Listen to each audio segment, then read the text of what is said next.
চারদিকে সামরিক যান ও সশস্ত্র বাহিনীর বিভিন্ন ধরনের অত্যাধুনিক যুদ্ধ সরঞ্জাম, ক্ষেপণাস্ত্র, সাঁজোয়া যান থেকে করা হচ্ছে ফায়ার।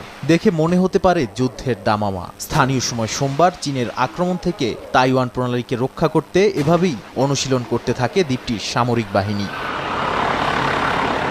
জল, স্থল, আকাশ সব পথেই শত্রু মোকাবিলা করতে প্রস্তুত তাইওয়ানের সেনারা। এদিন তাইওয়ানের সামরিক বাহিনীর বার্ষিক তিয়েনমা মহড়ার অংশ হিসেবেই পিংতুং কাউন্টির সমুদ্র তীরে সশস্ত্র অনুশীলন করে তারা। এ সময় টিউব লঞ্চিং, অপটিক্যাল ট্র্যাকিং সহ নতুন প্রজন্মের বেশ কিছু ক্ষেপণাস্ত্রের পরীক্ষা চালানো হয়।